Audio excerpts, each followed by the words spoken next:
Have you ever stopped to think about how dirty your phone, keyboard, or remote control really is? I mean, we touch these things dozens, maybe hundreds of times a day, often without washing our hands in between. And here's the kicker, almost every one of these devices is like a little germ hotel, quietly hosting bacteria, fungi, and sometimes even viruses. Sounds kind of gross, right? But don't worry, by the end of this video, you'll know exactly what's going on and how to keep your devices safe and clean without turning into a germophobic scientist. Let's start with the most obvious culprit, your smartphone. It's always in your hand, maybe on your kitchen counter, maybe on your bedside table, or even in the bathroom. And yes, studies have actually found that mobile phones can carry more bacteria than a toilet seat. That's right. Scientists have swabbed smartphones and found microbes like Staphylococcus aureus, the same bacteria that can cause skin infections, or even E. coli, which comes from fecal contamination. Now, that doesn't mean your phone is going to make you sick immediately, but every time you touch it, those microbes have a chance to transfer onto your fingers, and then, well, you know, face, mouth, or food. The typical mistake most people make is assuming their phone is clean because it looks clean. You know, no dirt, no sticky spots. But microbes are invisible. They don't care if your phone is shiny. And people rarely disinfect their phones regularly, maybe only when they remember or when a sticker or smudge motivates them. The key here is that it's not about paranoia, it's about creating a small, consistent habit. A simple wipe with a 70% isopropyl alcohol wipe every day can drastically reduce bacterial presence. You don't need special cleaners or sprays, just a little effort, and your phone goes from germ hotel to fairly safe object. Next up, keyboards. Oh, keyboards, especially shared keyboards in offices or at home. Think about it. We eat at our desks, we type with greasy fingers, we sneeze, cough, and rarely clean between the keys. Researchers have swabbed keyboards in both homes and workplaces and found a cocktail of bacteria, Staphylococcus, E. coli, and even fungi like Candida. And just like your phone, these microbes can transfer from the keyboard to your hands and then into your body. A very common mistake is cleaning keyboards only superficially, maybe brushing off crumbs or blowing on them. But that doesn't remove the microbial layer hiding under the keys. The safe method is using a disinfectant wipe, or even carefully removing keys on mechanical keyboards to clean beneath them periodically. Also, hand hygiene is essential.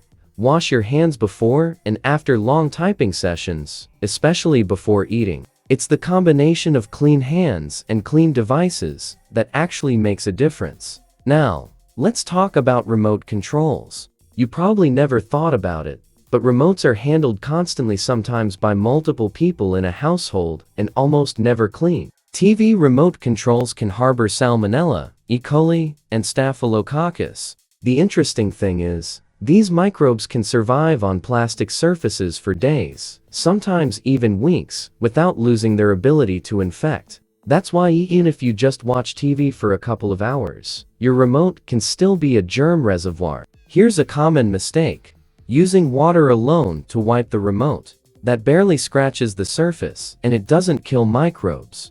Instead, the correct approach is using alcohol-based wipes or sprays. For remotes that can't get wet, you can lightly dampen a microfiber cloth with 70% isopropyl alcohol and carefully wipe every button. You'll be amazed at how much dirt and bacteria actually comes off. What about tablets, smart speakers, or other frequently touched devices? The principle is the same. Any object that you handle multiple times per day, especially near your face or food, can carry microbes. And remember, it's not just bacteria. Fungi and viruses can also survive on these surfaces. That's why small habits, like cleaning your devices weekly and washing hands consistently, are incredibly important. Here's a tip that often surprises people.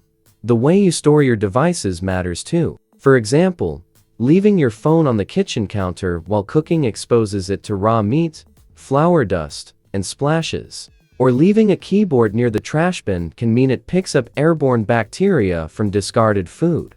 Simple precautions like designating a clean zone for devices or keeping phones away from bathrooms and kitchen sinks can reduce the microbial load dramatically. Now, you might be wondering, hey, but isn't disinfecting all these devices every day too much work? Honestly, it doesn't have to be. Think of it like brushing your teeth. You don't disinfect your teeth constantly.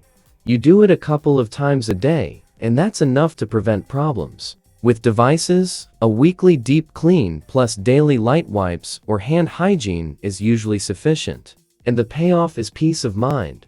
No nasty surprises, fewer chances for infections, and devices that actually feel cleaner to use. Finally, let's cover one more important point.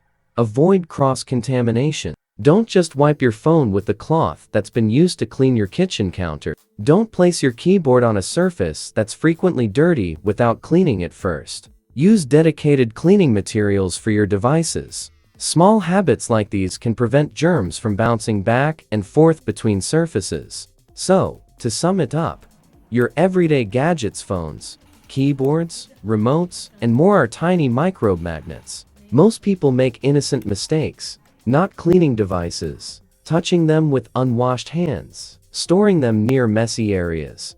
But fixing this is simple: consistent hygiene, alcohol-based wipes, mindful placement, and hand washing. Follow these small steps, and you're not just keeping your gadgets clean, you're protecting yourself and everyone who touches them. By now, you know that even though your devices seem harmless, they carry invisible risks. But with some simple science-backed habits, you can dramatically reduce those risks, keep your home safe, and actually enjoy using your gadgets without worry. And honestly, once you start paying attention, it's kind of satisfying, like finally seeing a clean kitchen counter or a spotless stove. But for your devices, remember, it's not about being scared of germs, it's about being smart. Little changes, done consistently, make a huge difference.